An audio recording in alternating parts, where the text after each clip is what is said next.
आज होली का दिन था। कोई किसी को लाल रंग लगा रहा था तो कोई हरा। गलियों में ढोल बज रहे थे, बच्चे पिचकारी लेकर दौड़ रहे थे और हर चेहरे पर खुशी थी। लेकिन इन सब से दूर राई स्टार अपने घर की खिड़की दरवाजे बंद करके चुपचाप बैठा था। पिछले साल की यादें अभी तक उसके दिल में चुभती थीं। उसके दोस्तों ने उसे इतना रंग दिया था कि वह पूरा पीला नीला हो गया था और सब उस पर हंस रहे थे। उन लोगों में उसका पहला प्यार पीहू भी थी। उसी दिन से उसने कसम खा ली थी, होली के दिन कभी घर से बाहर नहीं निकलेगा। तभी उसके घर के पास से तुंग तुंग और कुछ बच्चे रंगों की बाल्टियां लेकर गुजरे। अंदर से टीवी की आवाज आ रही थी। तुंग तुंग ने चुपके से झांक कर देखा। राई स्टार टीवी पर बिग बॉस देख रहा था। राई स्टार बोल रहा था, आज पूरा दिन बस बिग बॉस देखूंगा, बाहर नहीं निकलूंगा। तुंग तुंग के चेहरे पर शरारती मुस्कान आ गई। होली के दिन भी नहीं निकलेगा, इसका कुछ तो करना पड़ेगा। वह बाइक पर बैठकर गांव के चौराहे पर पहुंचा, जहां अज्जू भाई और ज्ञान भाई होली का मजा ले रहे थे। तुंग तुंग ने उन्हें सब बताया। तीनों ने मिलकर योजना बना ली। वह कितनी देर घर में रहेगा, कभी तो बाहर निकलेगा। ज्ञान भाई हंसा। दूसरी तरफ गर्मी बढ़ रही थी। राई स्टार घर में पसीने पसीने हो रहा था। यार कितनी गर्मी है, लगता है नदी में नहाने ही जाना पड़ेगा, उसने सोचा। वह चुपके से घर से निकला और बाइक पर बैठकर पास की नदी पर पहुंच गया। धीरे धीरे ठंडे पानी में उतर गया। ठंडक से उसे सुकून मिल रहा था, लेकिन यह सुकून ज्यादा देर नहीं टिकना था। दूर एक कोने में तुंग तुंग, अज्जू भाई और ज्ञान भाई रंगों की बाल्टियां लेकर खड़े थे। तीनों के चेहरे पर शैतानी मुस्कान थी। एक साथ तीनों ने बाल्टियों का रंग नदी में उड़ेल दिया। धीरे धीरे नदी का पानी पीला हो गया। जब राई स्टार पानी से बाहर निकला तो वह पूरा पीला हो चुका था। तीनों जोर जोर से हंसने लगे। राई स्टार ने गुस्से में डंडा उठाया और उन्हें भगाया, लेकिन वे तेजी से भाग गए। राई स्टार गुस्से में पागल हो चुका था और वह बदला लेने का तरीका सोच रहा था। तभी उसके चेहरे पर एक भयानक मुस्कान आई और उसके दिमाग में एक खतरनाक विचार आया। राय स्टार एक रंग से भरी हुई बाल्टी लेकर पास के जल बांध पर पहुंच गया। उसने बाल्टी का सारा रंग बांध में मिला दिया, जिससे पूरे बांध का पानी रंगीन हो गया। फिर राय स्टार ने बांध में बम लगा दिया और बम से उसे उड़ा दिया। सारे रंगीन पानी की धाराएं बहने लगी। वहाँ गाँव में सभी लोग होली की खुशी मना रहे थे। बच्चे पिचकारी लेकर मजे कर रहे थे और बुजुर्ग लोग बैठकर भांग पी रहे थे। ज्ञान भाई, अज्जू भाई और तुंग तुंग मुस्कुरा रहे थे। तभी वहाँ राय स्टार धीरे धीरे चलता हुआ आया। उसका पीला रंग देखकर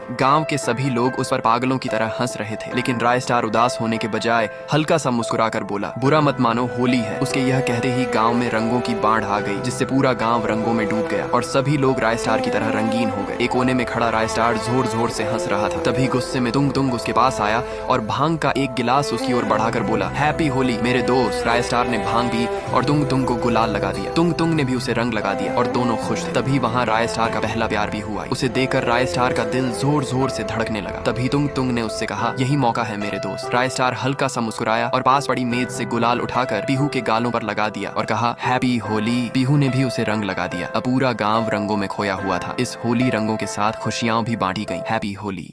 गांव के आसमान पर रंग बिखर गए थे, क्योंकि आज होली का दिन था। कोई किसी